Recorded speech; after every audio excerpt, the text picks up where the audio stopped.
अस्सलामु अलैकुम वरहमतुल्लाहि वबरकातुह। मोहतरम भाइयों, बुज़ुर्गों और दोस्तों, ये हमारा इस्लाही मुआशरा का 1024वां सबक है।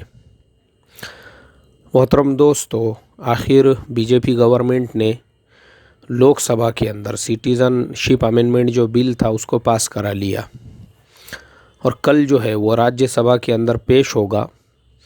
चूँकि लोकसभा की जो कार्रवाई है मैंने तकरीबन बहुत सारे लोगों की उसमें स्पीचेस सुना।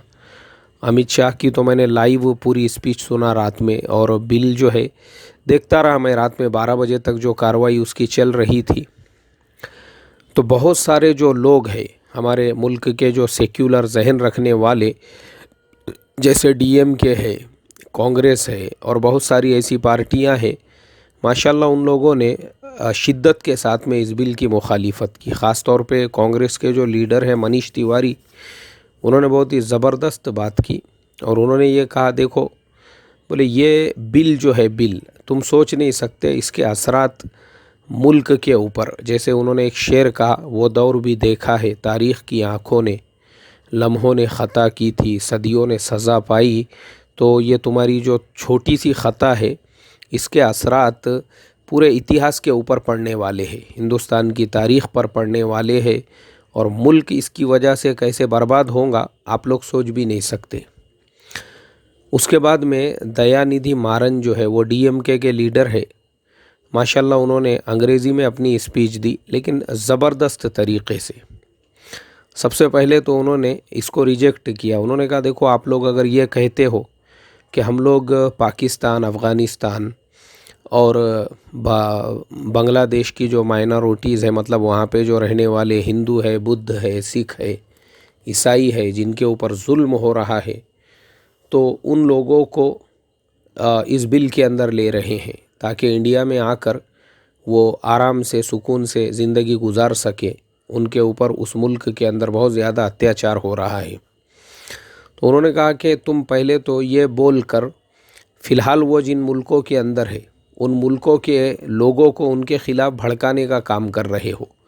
मिसाल के तौर पे जो हिंदू और जो बुद्ध या जो सिख है, ईसाई है, जो माइनॉरिटीज़ अभी फ़िलहाल इन मुल्कों के अंदर है, तो अभी जो मुल्कों में है वो मुल्क के बाकी के लोग तो यही सोचेंगे, देखो इंडिया की गवर्नमेंट ने इनके लिए रास्ते खोल दिए हैं। अब इंडिया की गवर्नमेंट इनको अपने मुल्क में सिटीज़नशिप देना चाहती है, तो भाई अब तुम यहाँ क्यों रह रहे हो? तुम्हारी ये खेतियाँ छोड़कर, तुम्हारे घर छोड़कर, तुम्हारी बस्तियाँ छोड़कर जाओ इंडिया को। बोले उनके साथ में वहाँ पे ऐसा सुलूक किया जाएगा। तीसरी चीज़, हकीकत में अगर आप लोगों को हिंदुओं की फ़िक्र है, आपको माइनॉरिटीज़ की अगर फ़िक्र है, और इंडियन जो लोग हैं जो दूसरे स्टेट, जो दूसरे मुल्कों में प्रताड़ित हो रहे हैं, जुल्म हो रहा है, जिन पे अत्याचार हो रहा है, अगर वाकई में भी तुमको ऐसे लोगों की मदद करना है, तो आज की डेट में दुनिया में सबसे ज़्यादा जो परेशान हाल है वो श्रीलंका के अंदर तमिल लोग हैं। जो श्रीलंका में जो तमिल्स है, जो आज से 100 साल 200 साल पहले अंग्रेज़ों ने श्रीलंका के अंदर जब चाय के बड़े बड़े बागान लगाए थे, कॉफ़ी के बड़े बड़े बाग खड़े किए थे, गार्डन बनाए थे, तो इंडिया से उन्होंने तमिल लोगों को लेकर गए थे।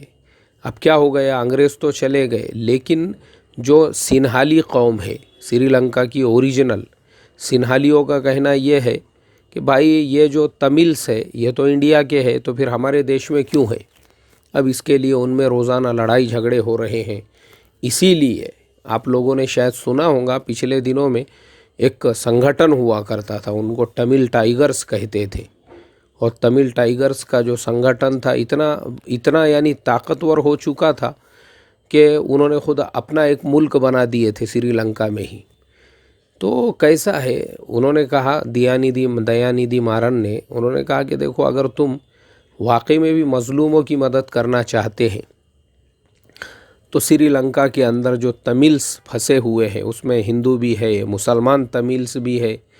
वो तमिल्स की भी 3 कैटेगरीज उसके अंदर है। एक तो वो कैटेगरी है जो 200-250 साल से वहाँ पे रहते थे, तो वो बेचारे तो आज वहाँ बड़ी बड़ी प्रॉपर्टीज़ के मालिक बने हुए हैं, लेकिन आज भी जो है उन लोगों को इंडियन ही कहा जाता है। दूसरी कैटेगरी उन लोगों की है जिन लोगों को अभी तक श्रीलंका का सिटीज़न ही माना नहीं गया और वहाँ पे वो कैंपों के अंदर ज़िंदगी गुजार रहे हैं, वहाँ पे भी है ऐसे इंडियंस। और तीसरी कैटेगरी उन लोगों की है जो बेचारे वहाँ पे जो है अभी मतलब जंगलों में और इस तरीक़े से ज़िंदगी गुजार रहे हैं कि हम किसी की नज़र में ना आ सके।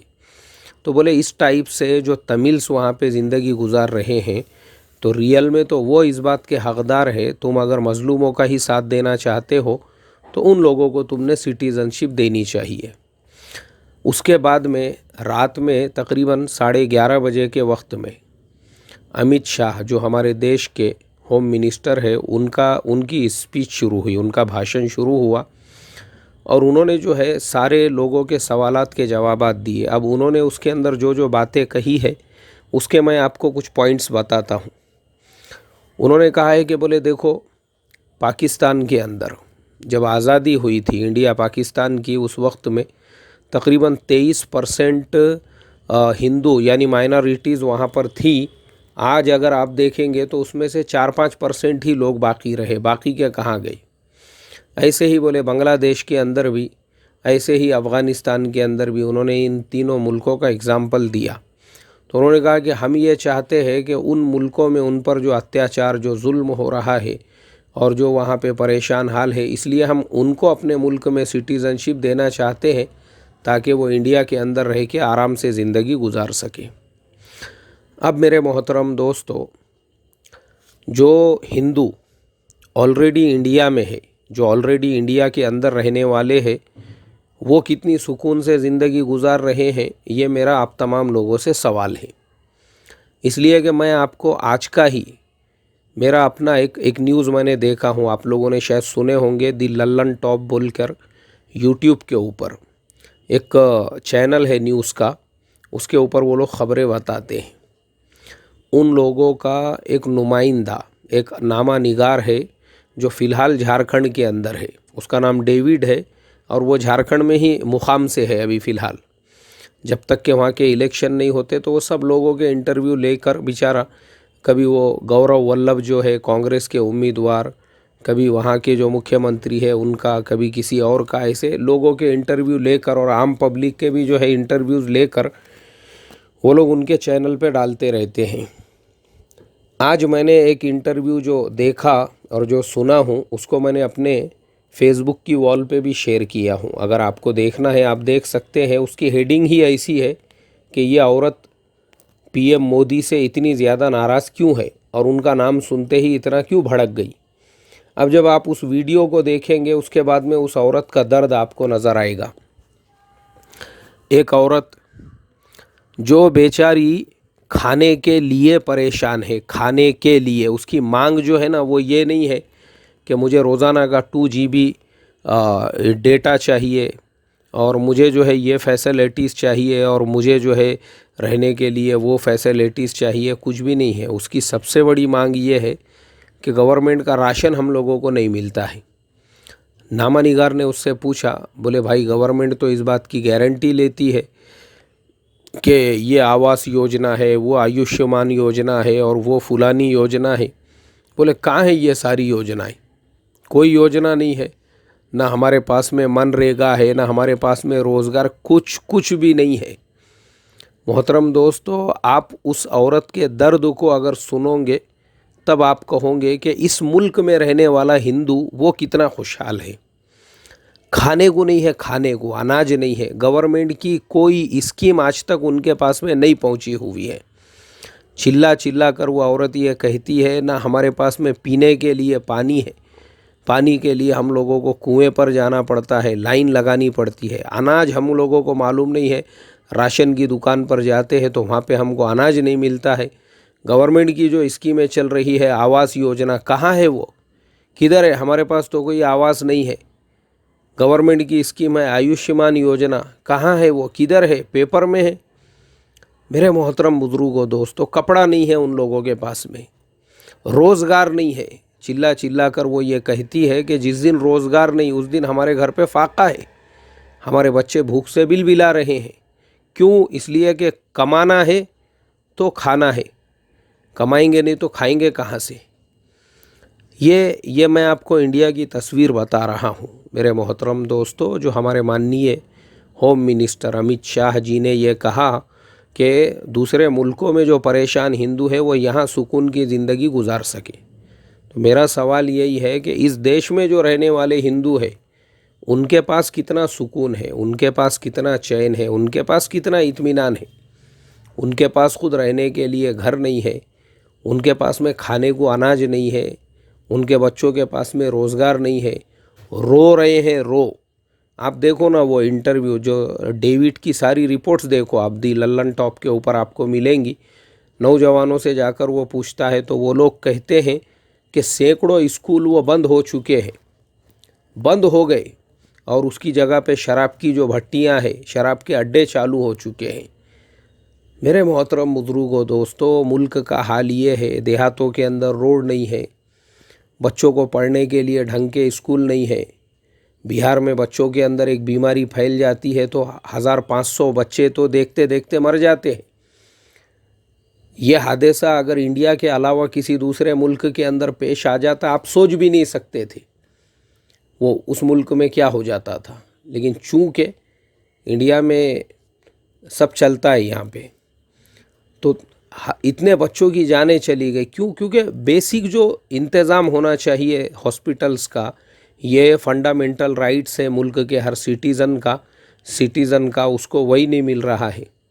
बेसिक दवाएं नहीं है, बेसिक मेडिसिन नहीं है, बेसिक डॉक्टर नहीं है। क्योंकि ये जो बुनियादी चीज़ें हैं, तो मुझे आप बताओ ना, आपको पाकिस्तान में, बांग्लादेश में, अफ़गानिस्तान में रहने वाले जो हिंदू है, आप उनको के ऊपर जुल्म हो रहा है, आपको ये नज़र आ रहा है। लेकिन इसी देश के अंदर कितने हिंदू हैं, मैं आपको कितनी मिसालें दूं। उनके पास में डेड बॉडी उठाने के लिए हॉस्पिटल की गाड़ी नहीं है, कोई साइकिल के ऊपर, कोई कांधे के ऊपर, कोई रिक्शे के अंदर डाल के, कोई गाड़े के ऊपर मय्यत लेकर जा रहे हैं। तो जब इस देश के जो रहने वाले हिंदू हैं, मैं ये रिक्वेस्ट करूँगा, पहले उनका ध्यान रखा जाए। उनको कम से कम राशन का जो अनाज है वो महीने को पाबंदी से मिले, उनके बच्चों को एजुकेशन मिले, उनके बच्चों को दवाएं मिले, उनके गली मोहल्लों के अंदर जो है मच्छरों की दवा का छिड़काव हो, गली मोहल्लों के अंदर बेसिक रोड हो, रास्ते हो, नालियाँ वगैरह ढंग की बनी हुई हो। तो जो इस देश में ऑलरेडी रहने वाले हिंदू है, मैं समझता हूँ गवर्नमेंट ने पहले उनके लिए ये बेसिक चीज़ों के ज़रूरियात के ऊपर पहले ध्यान देना चाहिए। बाद में आप दूसरे मुल्कों की फ़िक्र करो, क्योंकि आपका दूसरे मुल्कों की फ़िक्र करके वो दूसरे मुल्क वालों को उनके मुल्क में ही अजाब में मुब्तला करना है। और अपने मुल्क के अंदर जो बेचारे बेहाल हो चुके हैं, प्याज 200 रुपये किलो हो चुका है, पूरे मुल्क में बेरोज़गारी की वजह से, महंगाई की वजह से कंपनियां बंद हो रही है, नौकरियां जा रही है, उसकी वजह से जो हाहाकार मचा हुआ है, उसके ऊपर अगर आप ध्यान देंगे ज़्यादा बेहतर होगा।